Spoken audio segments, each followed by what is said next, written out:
예, 안녕하세요. 이제 부동산학개로 이제 심화 강좌 제5강을 진행하도록 하겠어요. 계속해서 이제 감정평가를 하고 있는데 1강부터 4강까지는 감정평가의 이제 이론적인 부분을 이제 쭉 봤고요.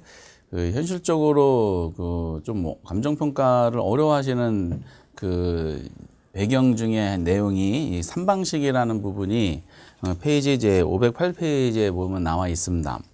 3방식은 거의 대부분 계산 문제를 출제합니다. 그 계산 문제 출제되는 비중이 근래에 더 심해지고 있습니다. 지문으로는 낼 것이 이제 많지가 않아서 그러고요. 이 지문과 관계되는 이제 내용들은 나중에 또 다른 시험, 감정평가 시험 이제 큰 주제인 감정평가에 관한 규칙 안에서 개념들을 이제 출제를 하기 때문에 구체적인 이제 시험 차별화시키는 내용들로 계산 문제로 이제 형식화되는 걸로 판단이 됩니다. 3방식이라는 부분이 설명이 돼 있죠. 그래서 기본적으로 여러분들 하셔야 될 내용은 이제 말씀드렸던 이제 감정평가 규칙에 보면은 이 3방식에 대해서 정의를 내려주고 있어요. 그래서 3방식이 뭐다라는 거를 법조문을 이제 쭉 나열을 해놓고 그 중에서 이제 글자 하나를 틀리게 한다든지 아니면은 3방식의 정의를 쭉 해놓은 다음에 그 중에 중요한 단어에다가 이제 가로를 쳐가지고 그 가로 안에 들어갈 이제 용어들에 대한 해석이 이제 언급을 하더라고요. 그래서 우리 책에 보면은 이제 말씀드렸던 508페이지에 그 3방식이라고 이제 개념이 큰 2번에 나와 있습니다. 이 3방식은 거기 이제 세 가지가 있어요. 말 그대로 원가 방식, 비교 방식, 수입 방식이 있고요. 우선은 이제 본문에 각각 개별적으로 들어갈 때마다 3방식 안에 7개 방법을 이제 명시하게 될 텐데요. 근데 이제 그 구체적인 방법에 대한 개념은 이제 본문에서 별도로 언급을 할 예정이다 보니까 이제 법률상에 규정되어 있는 3방식에 대한 정의가 이제 여러분들은 꼭 알아두셔야 됩니다. 거기서 그 원가 방식 이렇게 해놨죠. 원가 방식이란 그 바로 밑에 줄 한 줄짜리를 체크해 놓으셔야 돼요. 원가 방식이란 원가법 및 적산법 등 무슨성, 비용성의 원리에 기초한 감정평가 이제 방식을 말한다라고 설명이 되어 있는 거 그거 기억하시고 밑에 보면 비교 방식이 있어요. 비교 방식이란 거기 나왔죠. 거래사례 비교법, 임대사례 비교법 등 무슨성, 시장성 원리에 의한 감정평가 방식 및 공시지가 기준법을 말한다라고 이제 설명이 되어 있어요. 이렇게 그대로 이제 알고 계셔야 됩니다. 공시지가 기준법이라는 요 단어를 작년 29회 때는 말장난을 했었죠. 그래서 공시지가 기준법을 이제 집어넣어야지 이제 옳은 지문인데 거기다 공시지가 비교법 이렇게 해가지고 함정에 빠뜨리게 어렴풋하게 공부하신 분들을 타겟팅으로 문제를 구성했었어요. 구체적인 상황은 이제 본문에서 다 다루게 될 거니까 요거 꼭 알아두세요. 비교 방식이란 그 오른쪽에 이제 수입 방식이란 이제 한 줄짜리 꼭 개념을 아시면 돼요. 수입 방식이란 뭐로 되어 있어요? 수익 환원법 및 수익 분석법 등 무슨성 그렇죠. 수익성이라는 논리가 나와야 됩니다. 수익성의 원리에 의한 감정평가 방식을 말한다라고 규정이 되어 있습니다. 그래서 그런데 원가 방식이란 비교 방식이란 수입 방식이란 요 개념들을 보시고 그리고 각각마다 이제 방법론에 대해서 보기가 동그라미가 이제 2개, 3개, 2개 해가지고 개념 정의를 하고 있는데 이거는 구체적으로 이제 개별적인 방식이 들어갈 때 언급을 하고 거기서 이제 체크해 놓고 거기서 공부하시는 게 좋을 수도 있습니다. 어쨌든 이제 그런 부분들이 되게 중요한 내용입니다. 지금 우리 책에 이제 설명되고 있는 2페이지 내용이 우리 말씀드렸던 이제 감정평가 규칙에 규정되고 있는 법 조문이다라는 거죠. 상당히 많이 언급을 하고 있어요. 근데 이거를 이제 정리를 하실 때 이제 그 다음 페이지 보면은 표가 그려져 있어요. 이 표 내용이 뭐냐면은 이제 감정평가 3방식 7방법에 대한 언급입니다. 이 표 안에 있는 내용들을 결국 가로 형식으로 출제하는 경우가 종종 있다고 이제 생각하시면 되고요. 사실상 이제 무슨 그 표 안에 있는 내용 중에 뭐 용도, 특징, 학파, 이런 건 전혀 공부하실 필요가 없고, 방금 전에 이제 법률상 규정되어 있는 그 내용들을 이제 그대로 이제 해석을 할 수 있는, 빨리 기억을 오랫동안 할 수 있는 어떤 체계도 정도다라고 생각하시면 되겠어요. 그래서, 책은 3방식 이렇게 되어 있는데, 그부터 하면 안 되고요. 원래 이 감정평가가 하늘에서 뚝 떨어진 이론은 아니고, 항상 그 배경은 경제학입니다. 경제학에서 이제 파생된 많은 이제 여러 가지 학문 중에 하나가 이제 감정평가 이론이다라고 생각하시면 되실 것 같아요. 그래서 그 3방식에 대한 논리가 먼저 하는 것이 아니라 원래 경제학적으로는 거기에 삼면성이라는 걸 먼저 해주셔야 됩니다. 그래서 제가 표를 이제 한번 잠깐 볼게요. 가격 이제 삼면성이라는 논리가 경제학 이론에 있어요. 이 가격 삼면성이라는 것은 어떤 물건의 가격은 세 가지 면에서 접근할 수가 있더라라는 논리입니다. 요 내용 경제학 이론이에요. 세 가지 면이 뭘까 했더니 비용성이라는 논리가 있어요. 그 삼면성이 뭡니까? 라고 할 때는 먼저 첫 번째 비용성이죠. 비용성은 어떤 물건의 가격은 결과적으로 그 물건을 만들 때 들어가는 원가, 그러니까 비용이죠. 비용이 결국 그 물건의 가격을 결정한다는 거야. 그래서 비싸게 만든 물건은 결국 가격이 비쌀 것이고, 원가가 적은 것은 역시 이제 작게 들어간 것은 가격이 낮아질 것이다. 뭐 이런 사고 방식으로 보는 것 같아요. 비용성이 올리고, 그리고 또 하나는 시장성이야. 비용을 들여서 만든 물건이 시장에서 얼마에 팔리느냐, 그 시장에서 팔리는 것이 그 물건의 가격이다라는 논리가 이제 시장성의 원리가 되는 것이고요. 세 번째가 이제 수익성이 나오죠. 수익성은 비용 들여서 만든 물건이 얼마에 팔리는 것이 아니라 앞으로 얼마의 수익을 창출할 것이다. 그래서 비용 들여서 만든 물건이 앞으로 창출할 그 수익이 결국 그 물건의 가격이 아니냐라고 하는 사고방식이 이제 수익성의 원리야. 그래서 여러분들 삼면성이 뭡니까? 그러면 세 가지를 기억하셔야 돼요. 비용성, 시장성, 수익성. 비시수라 그러죠. 삼면성이니까 전부 다 성이 붙고요. 그리고 이제 전부 세 글자예요. 비시수, 비용성, 시장성, 수익성의 논리야. 근데 경제학에서는 그 가격 삼면 등가성의 원리라는 게 있어요. 가격 삼면 등가성을 명칭 그대로 이해하시면은 가격은 세 가지 면에서 접근한 원리가 세 가지 면 접근하다 보면 가격은 등가 똑같은 성질을 가지고 있다라는 겁니다. 근데 이 가격 삼면 등가성 원리가 성립되는 시장은 완전 경쟁 시장에서만 성립이 돼요.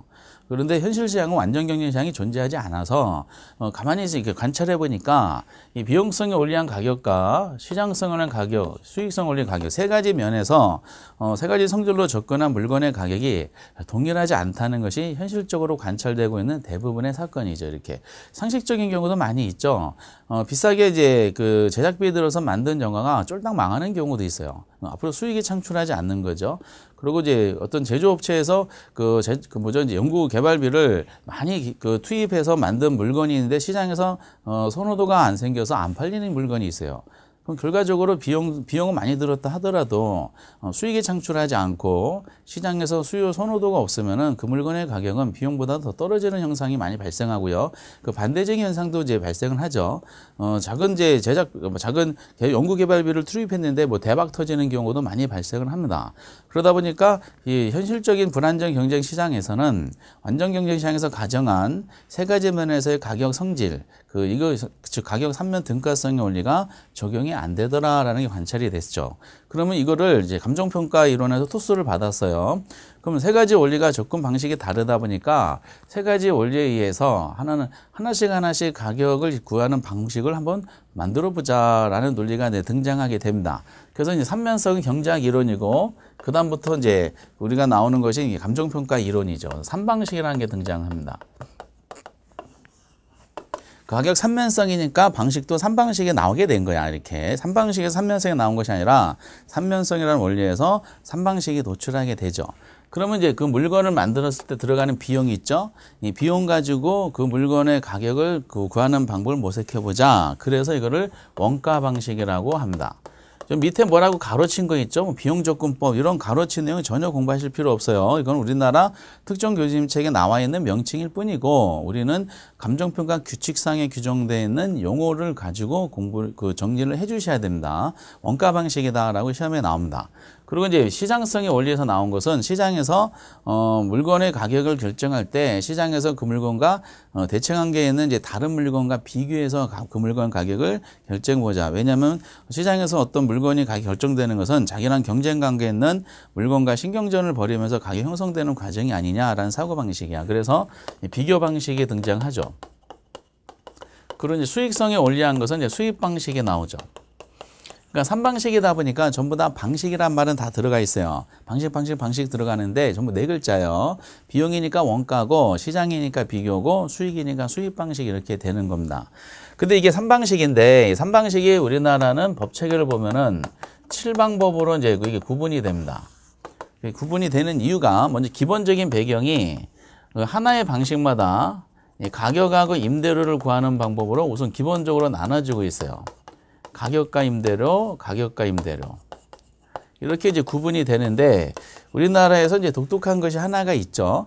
우리나라는 이제 토지 가격을 구할 때 그 정부에서 이제 그 통제를 합니다. 토지 가격에 대해서. 그래서 토지 가격을 구할 때 이제 비교 방식을 할 때 뭐랑 비교하냐 해서 정부가 이제 전국에 뭐 3천만 필지 땅이 있다 그러면은 그 중에 한 50만 필지를 이제 표준지로 선정을 해요. 그래서 50만 필지를 이제 뭐 국장을 이제 주도하에 국장이 결정하죠. 그래서 전문업체 이제 감정평가업자들한테 의뢰해가지고 50만 필지를 감정평가하게 하고 나머지 2,950만 필지에 대한 내용은 이 50만 필지를 이제 기본으로 해가지고 나머지 두루룩 해서 그 각종 이제 지자체 공무원분들이 이제 평가하게 되는 것이 있습니다. 그 내용은 이제 나중에 그 가격 공시제도라 그래서 별도로 이제 정리하시게 될 거예요.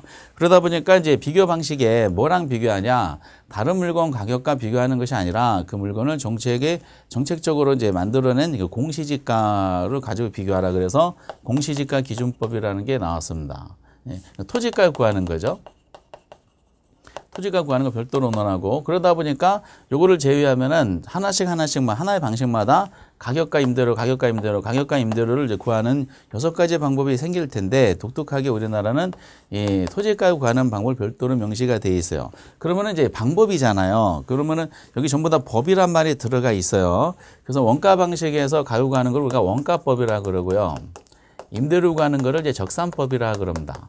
여기 전부 다 3글자인데 원가 방식에서 어느 게 가격을 구하는 것이 어느 게 임대료를 구하는지는 명칭상에 드러나 있어요. 원가잖아. 그 가짜가 들어있기 때문에 가격을 구하는 것이고 나머지 3글자 적산법은 임대료를 구하는 거다라고 생각하시면 되시겠습니다. 이런 것이 가로치 문제가 나오는 경우도 있어요. 그리고 비교 방식에서 가격을 구하는 거를 이제 비교 방식이니까 비교란 말을 꼭 들어갑니다. 거래사례 비교법이라고 책에 명시가 되어 있죠. 그래서 비교인데 거래사례고 요거는 임대를 구하는 것은 이제 임대사례 비교법이라고 합니다.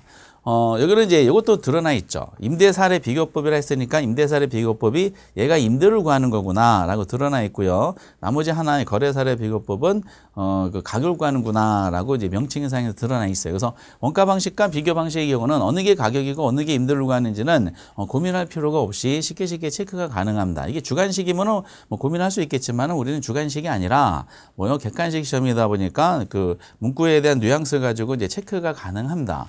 근데 토지가 구하는 거를 이제 우리가 말씀드렸던 이제 공시지가 기준법이다라고 이제 언급을 합니다. 그렇기 때문에 이제 비교 방식은 전부 다 7글자야. 이렇게. 그리고 이제 수익 방식의 경우는 수익 방식이다 보니까 수익이란 말은 다 들어가요. 근데 이제 법이니까 법이란 말을 이제 마무리 지면서 수익 방식에서 가격을 구하는 거를 우리 법률상 명칭은 수익 환원법이라 그러고 임대를 구하는 거는 수익 분석법이다라고 얘기를 합니다. 그래서 3방식의 이론적 근거는 삼면성이고 이 삼면성이 3방식에 의해서 가격과 임대료라는 이제 2가지 방법으로 나눠지다 보니까 그리고 비교 방식 공시지가 기준법이 토지가를 따로 이제 우리는 정책상으로 통제하고 있기 때문에 이 7개 방법에 대한 논리가 나오게 됩니다. 그 명칭은 꼭 알아두셔야 돼. 근데 명칭을 이제 자연스럽게 3방식 이유를 공부하시는 분들은 어차피 개별적인 내용들을 다 논할 수밖에 없기 때문에 하나씩 이제 자연스럽게 기억이 나시게 될 겁니다. 근데 앞에서는 전체적으로 이제 여기는 3글자, 7글자, 5글자다라고 보시고 이게 말씀드렸듯이 빵꾸 뚫는 문제가 이제 요즘에 종종 나오더라고요. 이런데 빵꾸 뚫어 놓고 기역, 니은, 디귿을 해놓고 여기에 이제 순서대로 나열한 거 이렇게 논한 거죠. 작년에 29회도 여기다 빵꾸 뚫은 거죠. 결과적으로. 그래서 이제 여기 공시지가 기준법이라 해야 되는데 비교 방식이다 보니까 이게 비교법이라는 거랑 헷갈리가 해서 공시지가 기준법이 아니라 공시지가 비교법 이렇게 해가지고 저희를 혼동시켰던 내용들이 이제 출제를 했었어요. 이 표가 되게 중요합니다. 이렇게. 그래서 3면성에서 3방식이 3면성은 비시수, 비용 시장 수익, 3방식 원비수, 원가 방식, 비교 방식, 수익 방식 그리고 7글자, 3글자, 7글자, 5글자 해서 명칭을 꼭 알아두시는 다시 당부해 드립니다.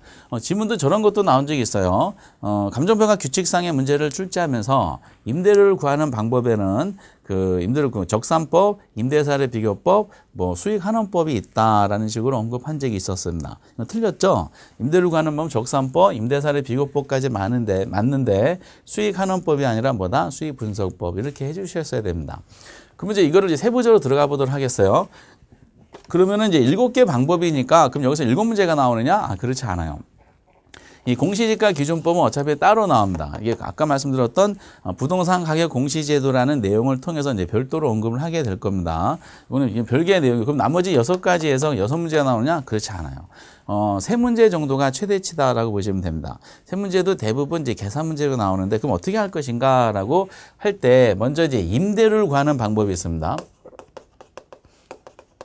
이 임대료에 대한 부분을 논할 때는요, 2가지만 알아두시면 돼요. 먼저 임대료를 구하는 방법의 종류를 알고 계셔야 돼요. 방법 하면 지금 판소해드린 것처럼 3가지가 있겠죠. 적산법, 임대사례 비교법, 수익분석법. 적임분이죠. 적산법, 임대사례 비교법, 수익분석법이라는 3가지에 대한 이제 종류를 먼저 알아두시기 바라고요. 그러고 나서 또 하나는 개념인데, 이 3가지에 대한 개념을 법조문에, 감정평가 규칙상의 법조문상으로 냅니다. 근데 이 중에서 특히 아셔야 될 것은 이 적산법의 개념만 아시면 돼요.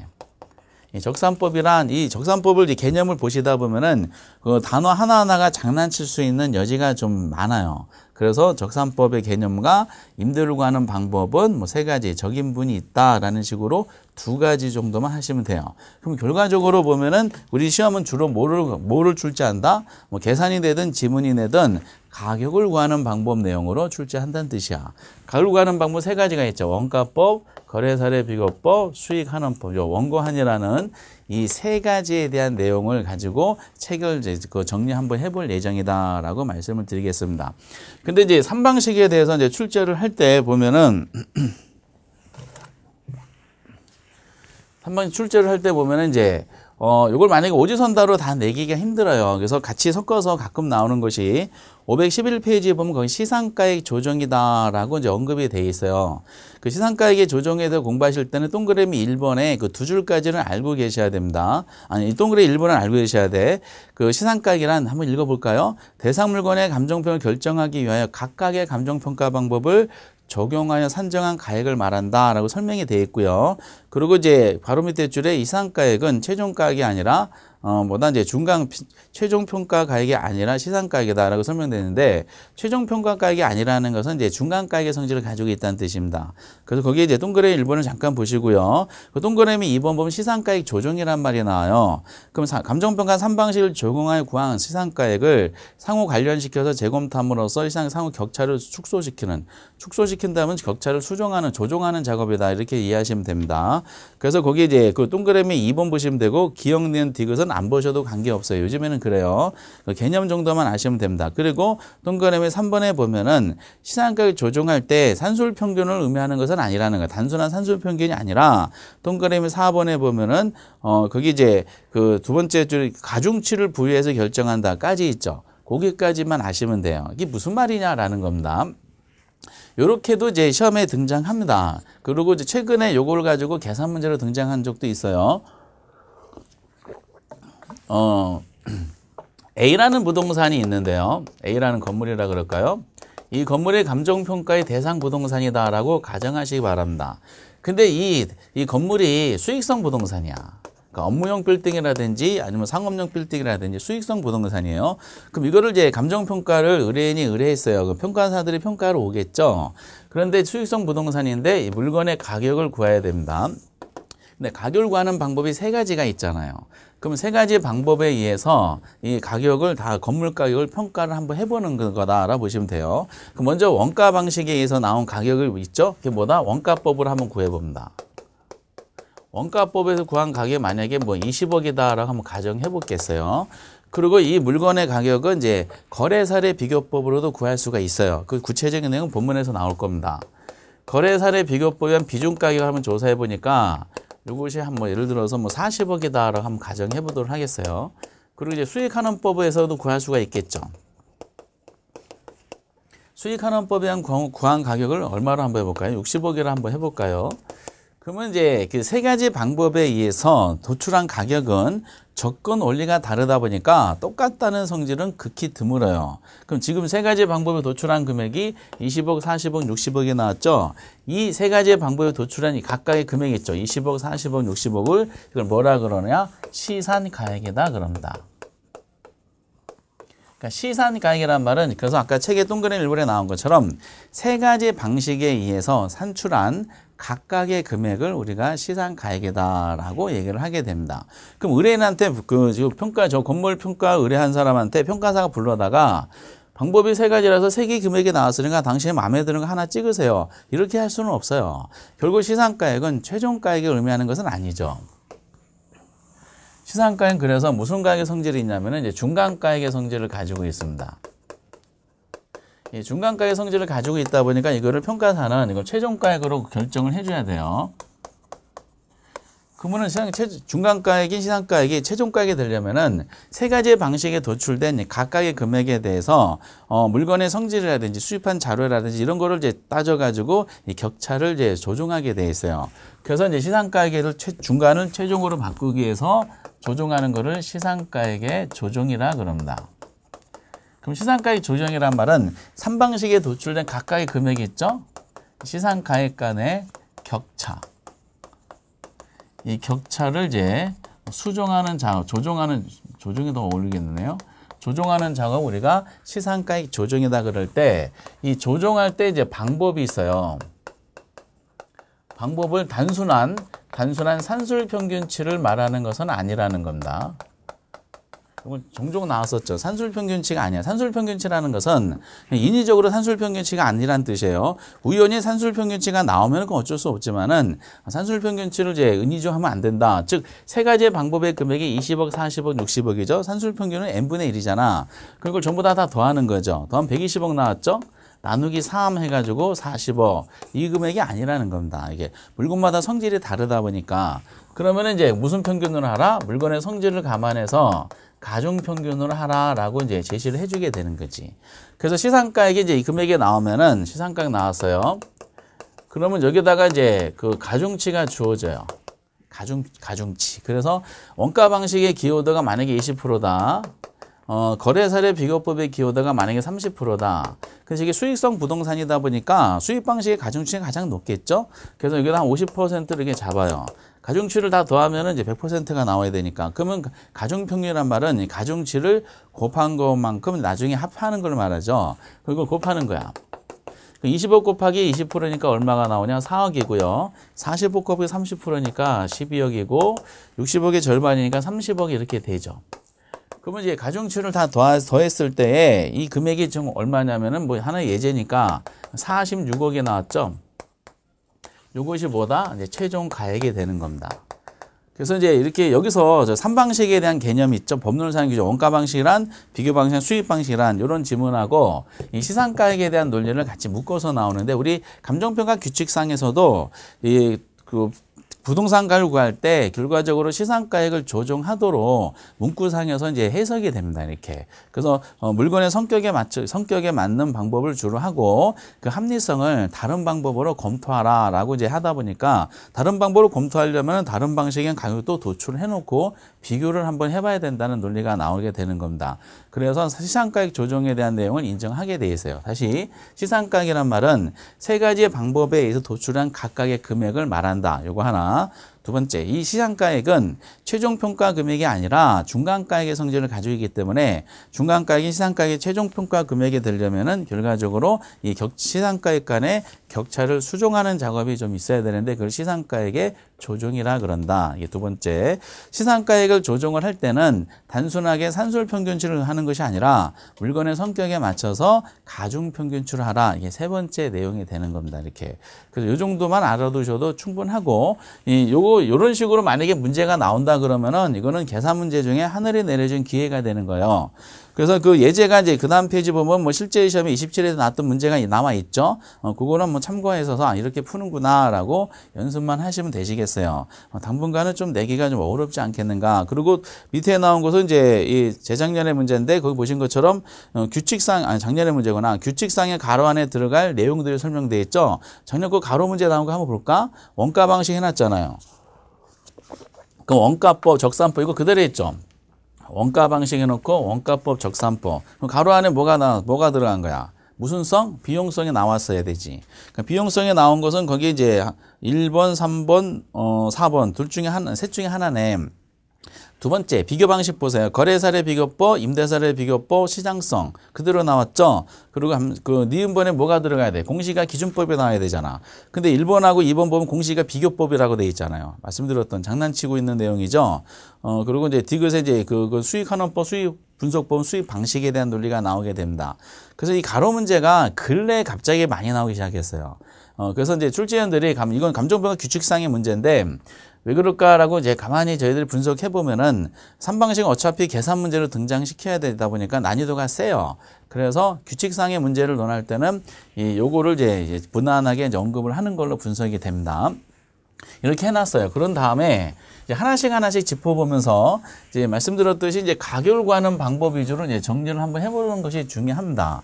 그러면 이제 이 원가방을 가격을 구하는 방법, 원가법이라는 것이 이제 등장하잖아요. 그래서 원가법이 이제 513페이지에 언급이 됩니다. 요거는 계산 위주로 나오기 때문에 뭐 그나마 이제 원가법이 그 지문이 좀 나와요. 나올 게 좀 있어가지고. 그래서 계산 위주로 하되 지문과 관계되는 것은 최소화시켜야 됩니다. 아주 적절하게 공부하셔야 돼요. 제일 먼저 하셔야 될 내용 거기 원가법의 정의가 엄청 중요해요. 원가법. 그래서 원가법이라고 설명은 그 513페이지에 설명이 되어 있어요. 원가법 만약에 이제 지문상에 원가법이라고 이제 지문이 나오잖아요. 그럼 원가법 질문했구나. 개념을 감정평가 규칙상의 개념을 질문했구나. 그럼 동시에 머릿속에 떠오르셔야 될 단어가 세 가지의 단어가 있으셔야 돼. 그 첫 번째 원가법이란 무슨 단어가 붙었어? 제조다론가가 붙었잖아. 제조다론가 동그라미 쳐야 돼요. 제조다론가에서 제조다론가에 뭐예요? 감가수정하 이렇게 나왔잖아요. 감가수정도 동그라미 쳐야 돼. 감가수정하는 대상 물건에 뭘 구하는 거야? 가액을 구하는 방법이야. 가액에다 동그라미 쳐야 됩니다. 요것이 이제 우리가 원가법의 법조문에 대한 규정이야. 규칙상의 뭐 굉장히 자주 나와요. 그러놓고 가로를 거기다가 이제 빵꾸 뚫고 이제 단어를 바꿔요. 옛날 기출문제 보면은 원가법이란 그랬잖아. 그럼 제조달 원가에 이렇게 나와야 되잖아요. 제조달 원가를 뭐 취득 원가를 바꾼 경우도 있고, 그리고 이제 제조달 원가에 감가수정하여 그랬죠. 감가수정에다 가로친 적이 있어요. 이 안에 들어갈 말이 뭐냐? 감가수정. 그리고 감가수정을 뭐 시점 수정 이런 다른 단어를 막 장난을 쳐. 그리고 마지막에 가액을 구하는 방법이다로 해야 되잖아요. 이 가액이란 말이 결국 뭘 말하냐? 가격을 말하는 거거든요.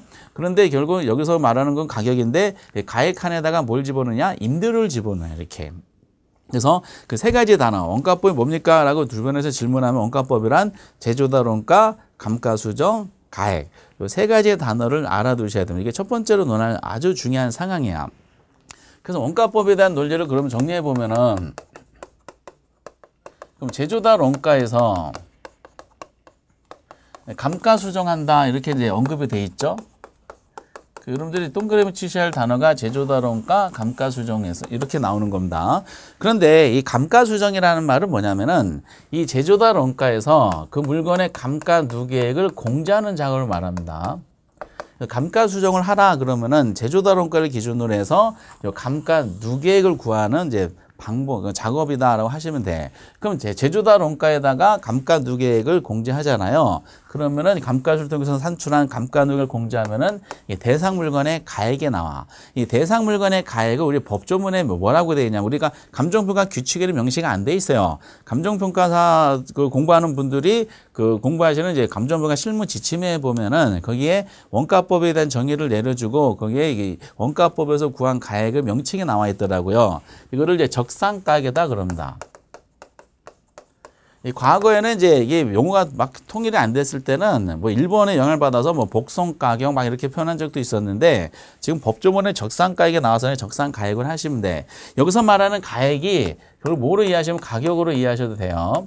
또는 같이 이렇게 하셔도 관계없습니다. 그래서 앞으로 이제 원가법, 거래사례비, 수익환원법에서 가액이란 말이 나와 있으면 그 가액은 가격, 가치랑 동일한 의미를 가지는 거다라고 생각하셔도 돼요. 다만 이거를 법조문에 가액이라고 명시를 했을 뿐입니다. 이렇게. 그래서 이제 아까 말씀드렸듯이 원가법이란 제조달 원가, 감가수정, 가액. 세 가지의 단어를 이제 알아두셔야 되고요. 그러면 원가법에서 이제 세부적으로 공부할 사항이 두 가지 주제가 있다는 걸 알 수가 있어요. 하나가 제조달 원가에 대해서 이게 뭐지? 요거 하나. 두 번째는 감가 수정이 뭐지? 요거 둘. 요거하고 요거. 요 두 개를 이제 정리를 하시면 됩니다. 그러면은 이 중에서 이제 그 제조달 원가보다는 출제위원들이 이제 신경을 많이 쓰는 것이 감가를 신경을 많이 써요. 왜? 계산 문제를 내야 돼. 그러면 감가를 물어보는 게 그 원가법의 에이스이기 때문에 그렇습니다. 그러면 제조달 원가에 대해서는 이제 정리를 하실 때 너무 많이 하실 필요가 없어요. 제조달 원가를 아까 말씀드렸던 이제 실무 지침에 보면은 제조달 원가에 대한 법률상의 정의가 있어요. 그래서 거기에 제조달 원가 바로 밑에 나옵니다. 그 의의를 한번 보시면은 그 제조달 원가 동그라미 1번 있죠? 그 말한다까지 꼭 체크를 해 놓으셔야 돼. 제조달 원가란 대상 물건을 기준 시점, 우리가 기준 시점 앞에서 정리했었죠? 기준 시점이란 말은 뭐였었어? 기준 시점이란 말은 감정평가 가액을 결정하는 기준이 되는 날짜고, 이게 개념이고, 어떻게 정한다 그랬죠? 가격 조사를 완료한 날짜라 그랬습니다. 그러면서 감정평가에 보면은 큰 주제가 7개를 제가 명시를 해드렸었어요. 7개 큰 주제 중에 앞에서 지역 분석, 개별 분석, 가격 원칙을 논했었고요. 또 하나 큰 주제인 원가법을 논하는 겁니다, 지금.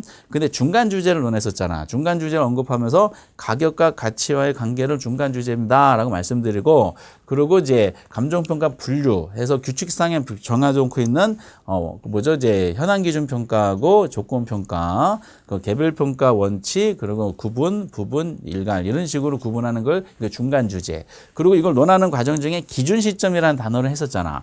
기준 시점이란 이 단어 자체가 뭐다? 이게 중간 주제야. 단어 자체가. 규칙상에 규정된 것은 두 개 조문이 있어요. 하나는 개념이고 아까 말씀드린 하는 방법인데 요 기준 시점이 이제 본문에 여러 군데 막 들어간다 그랬어요. 근데 본문에 기준 시점이 들어갈 그 칸에 기준 시점이 아니라 다른 단어를 명시하는 경우가 있어요. 이게 첫 번째로 원가법에도 이게 등장하는 거야. 그럼 제조달 원가란 다시 대상 물건을 어느 시점? 기준 시점. 기준 시점에 재생산, 다시 만든다는 거야. 재취득할 때 소요되는 적정 원가의 총액 이렇게 쭉 명시가 돼 있어. 그러니까 다시 만드는 거야. 이게 어떤 물건을 의뢰받았을 때 평가사가 그걸 다시 만들 때 들어가는 비용은 우리가 제조달 원가라 그래. 근데 어느 단어? 언제 만드는 거야? 그쵸? 기준 시점이야. 그래서 방금 이제 제조달 원가의 개념을 설명할 때 제일 중요한 단어가 기준 시점이야. 기준 시점을 그래서 과거에 보면 준공 시점, 신축 시점 막 말장난 엄청 해요. 그래서 제조달 원가 하면은 첫 번째로 공부하실 내용이 얘는 이제 언제 만드는 거다? 기준 시점. 요 한 단어 가지고 키워드를 가지고 연습을 해 주셔야 된다라고 말씀을 드리겠어요. 그러니까 이럴테면 이런 논리다라고 보시면 돼요. 어떤 물건이 이제 준공 시점이 있어요. A라는 건물이 있는데 이게 2017년도 만약에 10월 26일이다. 이 준공 시점에 이제 건축비가 있겠죠? 100억이었다라고 한번 가정해 보도록 하겠어요. 근데 이 건물주가 이걸 감정평가 의뢰한 거야. 평가사는 그러면은, 이 건물을 이제 의뢰받으면은 평가사가 그 기준 시점이 있어요. 2019년도 만약에 10월 26일이다. 라고 한번 가정해 보도록 하겠어요. 그러면 요 날짜를 기준 시점을 정했어. 그럼 평가사는 의뢰받은 이 건물이 있죠? 이 건물을 때려 부시는 거야. 실제로 때려 부신 것이 아니라 때려 부셨다라고 가정하는 거야. 때려 부셔서 가정하고 이 똑같은 물건을 요 날짜에 다시 만드는 거야. 다시 만든다 그래서 뭐라 그래요? 재라 그러는 거예요. 다시 만들 때, 다시 건물이니까 다시 건축할 때, 재건축, 다시 이제 재취득할 때 소요되는 적정가 총액. 그러면 요 준공 시점에 건축비가 만약에 100억 주고 만들었다, 건축했다. 그런데 이거를 기준 시점에서 다시 때려 부셔서 다시 만들어 가정할 때 2년 전에 준공 시점과 똑같은 비용으로 만든다는 보장이 없을 거 아니에요. 그렇죠? 그러면 이 기준 시점에 다시 만들 때 소요되는 적정가 총액이라 그래서 이거를 제조달 원가다라고 얘기를 하는 겁니다. 결국 제조달 원가는 뭘 말하냐면은 이 건물의 경우는 기준 시점에서의 건축비를 말합니다. 기준 시점의 건축비. 그래서 항상 이제 요 단어를 요 말을 준공 시점을 살짝 바꾸는 거는 굉장히 주의하셔야 돼요. 그럼 평가사가 조정하겠죠. 그러면 이게 만약에 가정하기를 이 준공 시점부터 기준 시점까지 건축비 상승률이 이런 식으로 계산 문제가 등장한 경우도 있어요.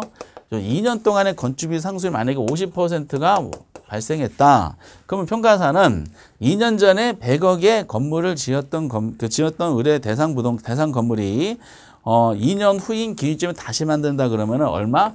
150억에 만든다는 뜻이지. 이렇게. 이 150억이 기준점에서의 건축비인 재조달 원가. 이거를 150억에 만들어 시장에 다시 공급할 거 아니야. 다시 공급한다고 해서 재조달. 근데 이 재조달 원가가 대상 물건의 이제 가격을 말하는 건 아니죠. 뭐 해야 돼? 2년이 경과됐잖아. 그러면 이 매년 발생된 감가액이 있잖아. 감가액이 쌓였겠죠. 이거 감가 누계액이야. 감가 누계액을 만약에 20억이다. 감가 누계액이야. 그럼 전체 제조달 원가에서 감가 누계 20억 뺀 나머지 130억 있죠. 이게 물건의 가격이 되더라. 이런 논리입니다. 그래서 우리가 이제 이런 과정을 뭐 디테일하게 내진 않지만은 그래서 출제원들이 매우 애착을 갖는 단어가 제조달 원가 하면은 기준 시점이라는 단어. 뒷말은 장난 안 쳐. 기준 시점 요 단어만 장난을 친다고 보시기 바랍니다. 그래서 이제 그 내용들이 이제 설명이 되고 있고요. 그러다 보니까 바로 밑에 기준 시점은 동그라미 1번에 바로 두 번째 줄에 결국 이 제조달 원가는 대상 물건의 가격을 말하는 게 아니죠. 대상 물건의 가격은 이것이고 이 가격을 구할 때 이제 상한선을 말하는 거야. 제조달 원가가. 그래서 거기 제조달 원가는 대상 물건 가격에 뭐다? 상한선의 의미를 가진다라고 설명이 잠깐 돼 있어요. 뭐 그런 거 전체를 무시하고 기준점이 대빵 중요하다라고 알아두시고요. 동그라미 2번 필요 없고 그리고 밑에 제조달 원가의 종류도 아셔야 돼. 두 번째로 이제 제조달 원가 파악하는 거야. 종류. 종류는 두 가지가 있는데요. 우리나라에 쓰는 명칭대로 공부하셔야 돼요. 책에 있는 명칭은 가로 안에 들어가 있지만은 하나가 이제 복제 원가입니다. 꼭 이렇게 정리하셔야 돼. 복제 원가하고 하나는 대체 원가야. 복제원가, 대체원가가 종류가 구분이 됩니다. 그럼 시험 문제가 이것도 흔한 문제는 아니에요. 복제원가란 대체원가란 하고 개념이 밑에 설명되어 있잖아. 그럼 어느 것이든 둘 다 제조달 원가의 종류이기 때문에 전부 다 기준 시점으로 이제 출발하는 건 마찬가지야. 근데 복제원가랑 대체원가를 구별할 때 항상 뭐 가지고 정리하시면 되냐면은 대체원가 쪽에서 정리를 하셔야 돼요. 여러분들이 이미 앞에 수용급에서 대체제라는 걸 공부하셨잖아요. 이 복제원가라는 거는 대상 물건을 물리적인 면이야. 물리적인 면에서 똑같은 거를 다시 만들 때 소요되는 어떤 비용을 말하는 원가를 말하는 것이고 대체원가라는 것은 물리적으로 똑같은 걸 말하는 것이 아니라 효용적인 면에서 동일한 거를 말하는 걸 뭐라 한다? 이걸 대체원가다라고 얘기하는 거죠.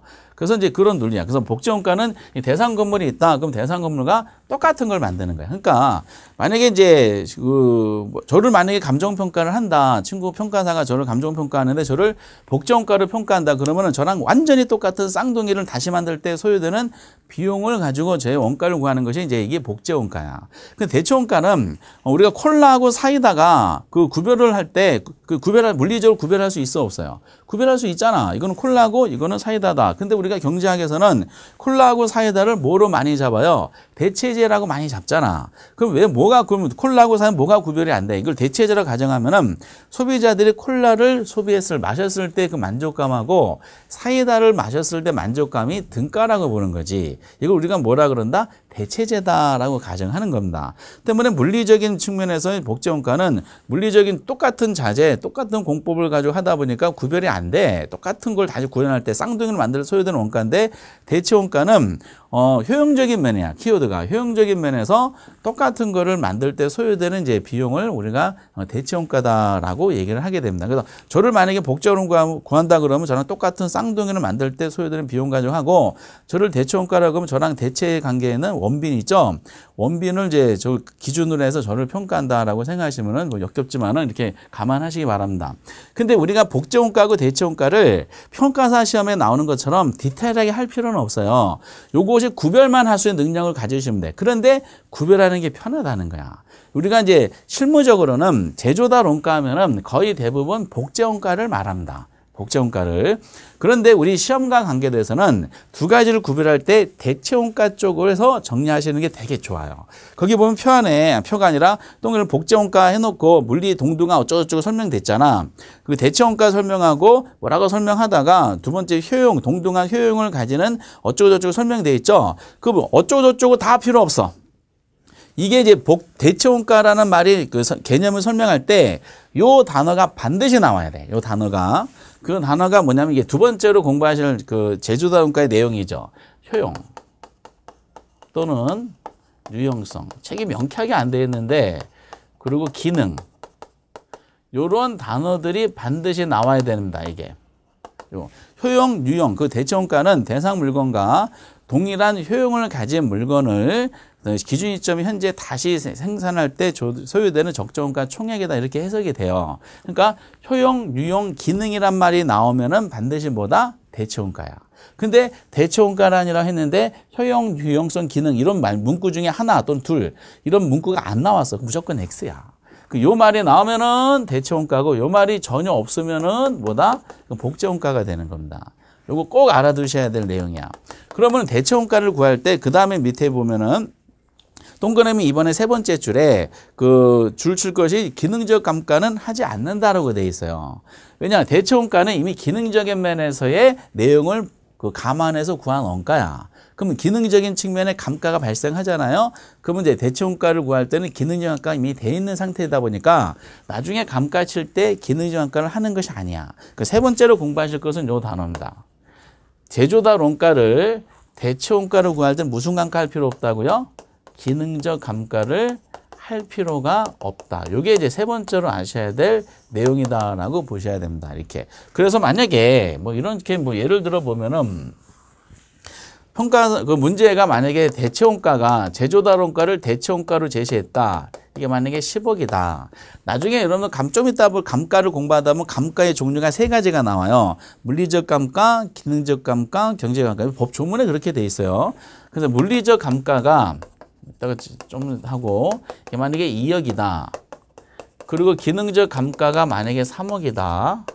그리고 경제적 감가가 만약에 1억 원이다 라고 했을 때 이 물건의 가격이 얼마입니까? 라고 했어요. 그럼 지금 질문이 원가법에 한 가격은 제조달에서 감가 누계액을 공제해서 구해야 되잖아. 근데 제조달 원가를 무슨 원가로 제시했어?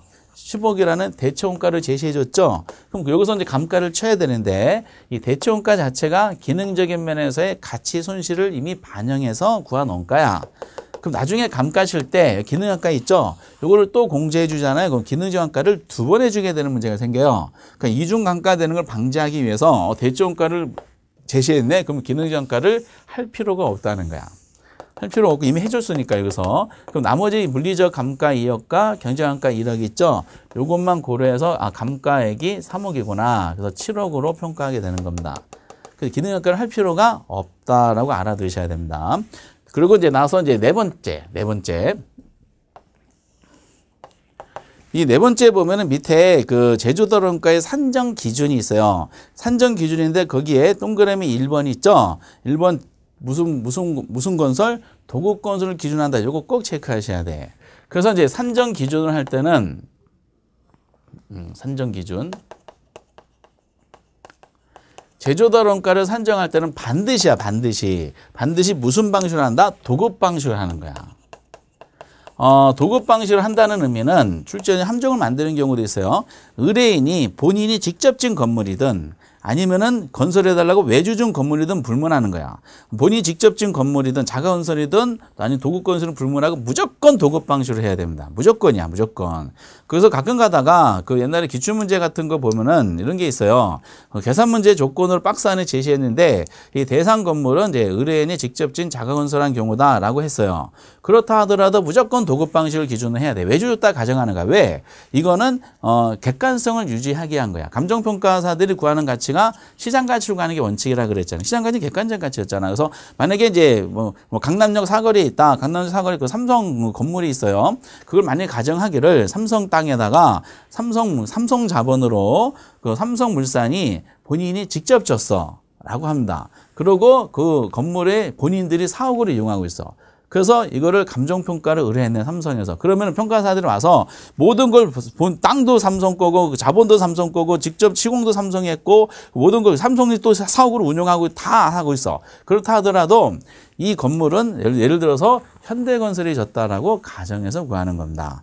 그러면은 이제 의뢰인이 내가 직접 지은 건물이니까 이렇게 내가 건축비 내역서가 이렇습니다. 라고 해서 그 평가사는 그걸 받아. 근데 이거를 이제 외주 줬다 가정하는 거야, 평가사는. 그러면은 제3자가 줬다 가정했을 때 건축비가 있을 거 아니야. 그러면 두 개 비교하는 거야. 비교해 가지고 일부러 부풀린 게 있을 수가 있고 일부러 빠뜨린 게 있을 수가 있죠. 크로스 체킹해 가지고 이 대상 건물의 가격을 구할 때 객관성을 이제 보장받기 위한 수단이 가장 최소한 안전장치가 무슨 방식이다? 도급 방식이라는 거야. 도급 방식을 요게 이제 제조단고 공부할 때 네 번째로 아셔야 될 단어입니다. 무조건이야, 이것은. 도급 방식이다 보니까 살려야 될 것이 있어. 거기 보면은 일반 건축물의 경우에 동그라미 2번이 있죠. 일반 건축물의 경우에 거기 구조적인 우리 시험은 주로 일반 건축물만 내. 토지도 뭐죠? 이제 매립지 같은 이제 조성지 같은 토지도 원가법으로 가능하지만 우리는 일반 건축물의 경우만 합니다. 거기 이제 일반 건축물의 경우에 표준 건설비 플러스 통상적 부대비용 요거 꼭 체크하시고 그리고 동그라미 1번을 꼭 알아두세요. 표준 건설비에는 직접 공사비, 간접 공사비 그리고 뭐다? 수급원의 적정인이 포함된다. 뭐가 몇 개가 포함돼 있어? 3개가 포함돼 있어. 그래서 도급 방식이야.